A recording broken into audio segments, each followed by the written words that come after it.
Thank you for reading your piece, Andy. So in it, you said that Theresa May needs to quickly act to heal the divide between Foreign Secretary Boris Johnson and the Chancellor Philip Hammond. It's been a month since you wrote your piece, and that definitely hasn't happened. So where are we at with the Tory party and the rifts developing over Brexit? Well, it's definitely got worse since that piece was written, and I'm afraid that Florence did not really have the desired effect of helping to get the EU talks going again. There's no sign of a breakthrough in the EU discussions that are going on. And if anything, the war inside the Tory party, headed by Boris Johnson and Philip Hammond, has intensified since. We saw at the Tory conference that there's no respite at all in that war. And we've now got allies of Boris Johnson and the hard Brexiteers saying that Philip Hammond should be sacked by Theresa May if she does a cabinet reshuffle shortly. And conversely, the pro-Europeans saying that Boris Johnson should be sacked. So if anything, we've gone from bad to worse. And Jonathan, so where on the Brexit divide do you sit? Well, I believe in Brexit. I think there are a lot of people, and Andy just used the term hard Brexit, others people talk about soft Brexit. I would generally dispute putting any adjective in front of Brexit, because I think Brexit is a defined thing, as demonstrated by the referendum result last year, that people, when they voted for Brexit, were voting for coming out of the single market, coming out of the customs union, taking back control of our borders, our laws, our money, and our ability to form our own trade policy. And those are non-negotiable fundamentals of what Brexit actually is. And, there's obviously discussion about, the exact transition period, implementation phase, whatever you want to call it, and, what happens during that period. And clearly that there is going to be if there is a phase of that kind, there is going to be a sense of limbo for a year or two in between. But at the end of it, Brexit will have happened, and we will be out of those bodies which, for decades, have been shackling the UK and stopping the UK from being able to make our own decisions on a whole number of different fronts.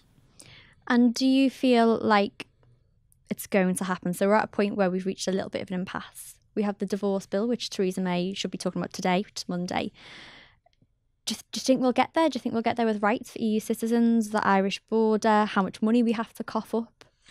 We certainly should do. I mean, we are leaving the European Union. That is non-negotiable. Article 50 was triggered at the beginning of this year. Ergo, on March the 29th, March the 30th, 2019, that is the moment at which we leave the European Union. That is irrevocable. That is happening.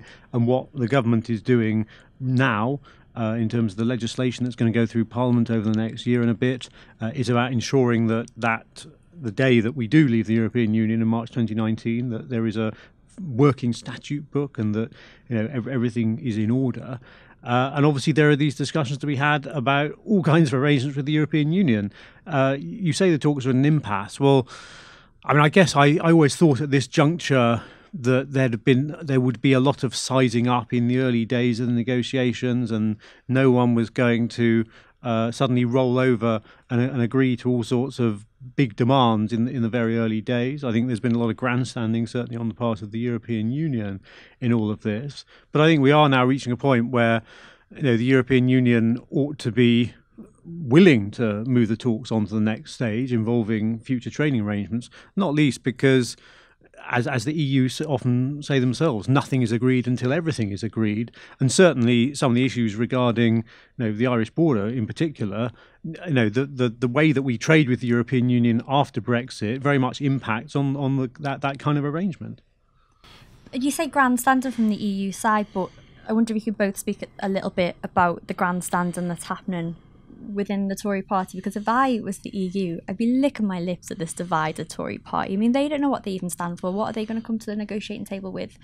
And I worry and I wonder, so I wonder if you can comment on this, about whether people inside the Conservative Party are putting Brexit first, i.e. what solutions work for Brexit for the British economy, or are they putting what solutions work for their careers? Like, what's taking priority, do you think, in their decisions right now?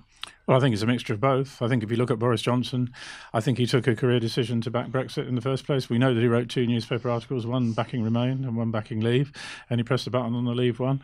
And I'm not saying that's the only reason. I believe he believes in Brexit now, but I don't think you can disentangle the career prospects. And everybody in the cabinet now will be weighing up their own career prospects as well as the options for Brexit. They don't know if Theresa May is going to be strong enough to complete the Brexit negotiations through to 2019. She may have to stand down before then. And so in terms of how it affects the talks, you're right. People in France and Germany and Brussels, they read the English newspapers as closely as you and I do, and they know everything about Boris. And I think Boris actually has made the talks more difficult. There was a prospect that this week the EU would pave the way to have at least informal soundings on the trade deal, moving to phase 2, as Jonathan referred to. But I think all the headlines about Boris made them think in Berlin and Paris not to do that. And so I think Boris has had a direct impact, an adverse one, on the negotiations. Do you agree, Jonathan? I think Andy's a bit unfair on Boris in terms of the original declaration for Brexit. If you look at what Boris has written over the last decade or two, he's been consistently deeply sceptical about the European Union. But you can't deny the fact he wrote 2 columns. It was a test to basically see if he could argue convincingly why we should remain. And if you read that piece, and in fact there's a transcription of it in Tim Shipman's excellent book, All Out War, all about the Brexit referendum, it's not a very convincing case, and he knew that himself after he read it. That there were personal loyalties involved, and his friendship with David Cameron and others that to take into account. And anyway, he declared for Brexit. I think he believes in Brexit, and I think one of the reasons that you've seen some of the interventions from him over the last few weeks is because he does feel so invested in this process. As the person who was the most high-profile public face of the Vote Leave campaign last year, he invested huge amounts in making this happen and wants to ensure that it happens and happens in the way that it ought to. When you say the way it ought to, though, his vision is to crash out, right? He said that if we don't have a deal on our terms, and this transition deal shouldn't go on forever, and we should just cut all ties. Crashing out isn't the best version of Brexit, right? Well, no one wants to crash out. No one is proposing crashing out. I think there was concern from some people that the Philip Hammond view of a transition period going on for 3, 4, potentially 5 years was being put around the Treasury, and that this needed to be nipped in the bud. And in that sense, Boris Johnson's interventions kind of, in a sense, almost kind of bolstered the government's position in terms of arguing for a short, clean transition period that didn't go on forever. And I think, as Foreign Secretary, he hasn't made many interventions on Brexit over the last year because there's a hell of a lot going on in the world that he is concerned with too. But he obviously felt strongly enough to make those interventions before the party conference. And I think from the conversations I had with Conservative MPs during the Conservative conference last week up in Manchester, I think the vision that he has enjoys massive support, whereas I think the number of people who would back the supposed Philip Hammond vision, which it's still not a million miles away from the official government line, frankly. I think that some of these divisions are slightly overblown by us in the media. But the Philip Hammond vision of a longer transition period and potentially EA light solution, does not find very much support amongst the Conservative Parliamentary Party. Do you agree? I think that there are certainly lots of Tory MPs who do share Boris's vision. That's true. But I think what's interesting, based on my own discussions in Manchester at the Tory conference, I think the centre of gravity in the cabinet is now shifting towards the Philip Hammond position, because I think that cabinet ministers, possibly including Theresa May herself, are really worried that we could commit huge economic self-harm by leaving too quickly. The Treasury has challenged the supporters of a clean break, the people who want to rely on trade deals with non-EU countries, to show how the benefits of that would kick in. And they can't do that because we don't know how long trade deals with other countries would take to negotiate. We know that the EU-Canada deal took 7 years, for example. So I think that Philip Hammond is actually winning making progress in those internal arguments within the cabinet. That's why Boris Johnson threw his toys out of the pram, because he could see the direction of travel in the cabinet, and he has to some extent put the brakes on. That is true, but I think that they'll come back to the same arguments when they sit down over the next few weeks to work out what the long-term EU-UK relationship should be like. And in my own view, Philip Hammond is right. We do need to hug the EU close, at least until we know we can diverge. That means mirroring EU regulations. That means possibly paying in some money to the EU for access to the single market, which the people like Boris Johnson don't want to do. I don't think there'll be any support within the Conservative Party for paying to access the single market. I mean, in the sense that there are 160 odd countries around the world that sell things into Europe in the single market but aren't paying access for that. And in terms of regulations, obviously any goods that are sold by UK companies into the European market will obviously have to abide by European regulations, in the same way that if we want to sell something into the American market, we need to abide by American regulations and so on and so forth. But at the same time, there is absolutely no justification for saying that every single UK company should have to abide by EU regulations on its goods if they are not exporting to the European Union. I think that would be utterly unacceptable, not least when you bear in mind that I think actually 97% of companies in the UK don't actually export to the European Union. But 40% of our exports do go to the EU, right? So, I mean, Yes. a good chunk of our businesses which is will obviously have to... a smaller proportion than it was before, and it's an ever-decreasing proportion, because lest we forget the European Union as a market in, I think it's the continent with the kind of smallest growth of any, bar Antarctica. Obviously anything we are exporting out there, we will need to abide by their regulations, as you would as I say, if you're exporting to another country, to abide by their regulations. But that is not a reason for us necessarily to force every United Kingdom company that's only selling internally within the UK, for example, to abide by regulations set elsewhere. And what else is it about the Hammond plan that really gets to the people who prefer the Boris Johnson version of Brexit? Because I think the biggest concern was when over this length of implementation phase, transition period, whatever you want to call it, because if you have a 2-year transition period after March 2019, that takes you through until March 2021. And I think there's a view that there absolutely needs to be at least a year between the ending of that transition period and the next general election, so that the country can see the thing functioning and operating before we have another election. So this comes back again to the idea of party politics and electability. Surely if we were talking about Brexit for Britain, we'd be talking about a time frame that worked for the UK, so say a longer transition period to let business adjust. But what I'm hearing is we want a Brexit that finishes just before the election starts, so that we can show off. And that's not what's best for Britain. That's what's best for the Conservative Party, right? No, I don't think it's showing off. I think it's just Not having showing having a clean break. I think a 2-year period is absolutely sufficient to ensure that happens.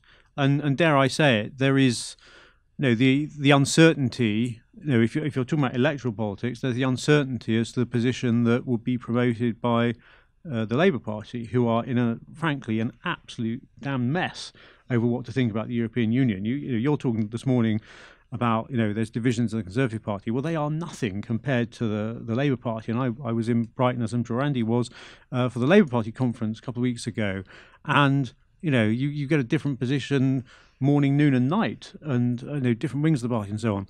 And so,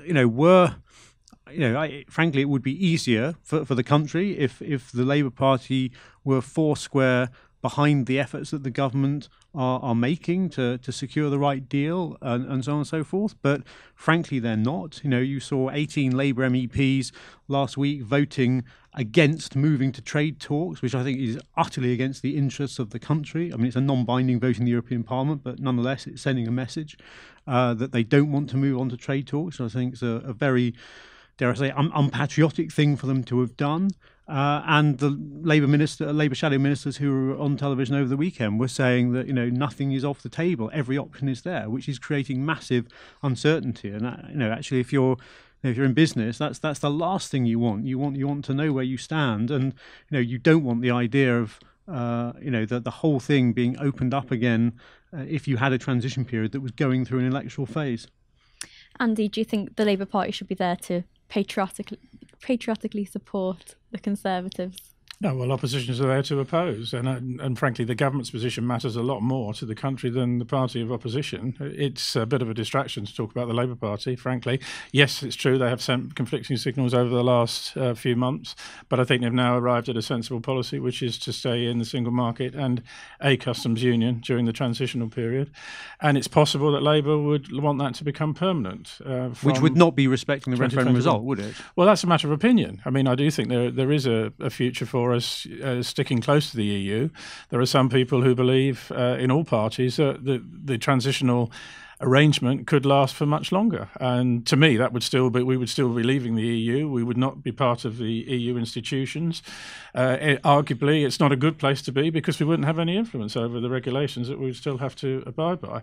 But I do think, given the close trading links that we can't get away from, all roads lead back to that, it would be the position that safeguarded our economy, at least for a longer period than 2 years. And it could be that Parliament decides in a year's time that's what the place we should be. And public opinion could move during the next year. At the moment, there's no appetite for revisiting Brexit or going for the sort of permanent transitional deal that I'm talking about, if that's not a contradiction in terms, hugging the EU close, staying close to the single market and the customs union. But I think public opinion could well change over the next year. The crucial point is about a year from now, when Parliament will have to have a vote on whatever deal Theresa May gets, if she does get a deal. And personally, I think Labour's actually quite smart about the way they're dealing with Brexit, because I think if you look at the Brexit vote, it was never about the EU. It was always about a backlash because of the material conditions in the UK. So Labour focusing on unemployment, benefit, housing is actually addressing the underlying issues of Brexit. So if you address those first and then come back to the EU, I think that, for me, I think that's maybe a more sensible approach to Brexit, which was never really about European institutions. Would you agree? Or I think there's probably a whole week of podcasts about why people voted the way they did and what motivations people had for doing it. And no, for sure, there was a sense of backlash against the political elite, both in Brussels and in Westminster. But in that sense, that was just as much aimed at the Labour Party leadership as it was at the Conservative Party leadership. A lot of people felt that they had been disregarded for years, if not decades, by successive governments, and there was a certain sense of wake-up call in voting for Brexit, and in doing so, taking back control for the UK from the European Union over a whole load of different laws, which in turn puts more power back in the hands of British politicians at Westminster, who in turn know that the electorate are far more tuned in to what's going on now and far more responsive and reactive to what's going on, which will hopefully, it by definition makes them more likely to be held to account by those electorates. And then moving away from British politics, so May is going to give her speech today, in which she's going to say that the ball is now in the EU's court. So what do you think, we're going to finish on this, what do you think the next steps are for the EU? Well, the EU is going to, the European Council, which is all the national leaders, will decide at their summit on the 19th and 20th of October whether or not to move to trade talks in terms of the post-Brexit relationship. And all the signals we're getting is that they don't want to do that, which I think is a great shame and doesn't show willing on their part to engage positively. I think Theresa May's Florence speech was extremely positive, and Andy talks about hugging the EU tight. I mean, Theresa May has been quite clear there are a whole load of areas in which she utterly wants to continue having a very close and productive partnership with our friends across the Channel, and indeed, whatever happens, we will continue buying and selling goods from each other. That is going to happen. The EU may decide to be bloody-minded and not move to the trade talks, in which case I think the UK government, as was signalled at the Conservative conference last week by both Theresa May and David Davis, that there will need to be very clear plans in place for a no-deal scenario. Because despite what Andy said in his piece that he wrote and read out earlier, she did the very first question after the speech in Florence, do you still agree that no deal is better than a bad deal? Answer, yes. And she absolutely has to continue to take that position in order to be able to secure the best possible deal, because that is in effect a trump card of saying, well, if you don't want to play ball, then we will go to a no deal scenario, and by the way, we are preparing for that and are confident that we can pursue that, and that's what they need to do as a backstop position. I'm hoping that we don't need to do that. I think it would clearly be more hostile than agreeing a deal in a positive and friendly way, but I say it does need to be there as an option to help secure as good a deal as possible. I think that when Theresa May says the ball is in the EU's court, that's not how they will see it in the EU. We often look at this through the London end of the telescope, inevitably, as we're based in London, and we forget that there are two sides in any negotiation. And if you think about it from the other end of the telescope, it's the UK that's leaving this relationship. We're walking out. So I think the onus is on us, and the ball is in our court, to come up with a much more detailed vision of what we want at the end of the process. And I don't really blame the EU for negotiating hard. They're going to protect their project. They're going to defend their interests. Yes, both sides need to give ground. I hope they do. I think the longer it drags on, there is an increasing risk that we won't get a deal, and that would be very, very damaging for the economy, in my view. Time is running short, and the EU will use the clock against us. That's what British ministers say privately, that time is their enemy. And it's the friend of the EU side, because they've got to reach an agreement about a year from now in order to have time for the agreement to be ratified by the EU institutions, European Parliament and so on by March 2019. So time is getting short. I suspect that at the summit next week, the EU will not move on to phase 2 and trade talks with the UK. I suspect that will happen in December, but the EU will be looking for more concessions in the period between the two summits before they press the button and give the go-ahead for trade talks in December. It's going to be a really long year, isn't it? Thank you very much, Andy, and thank you for joining us, Jonathan.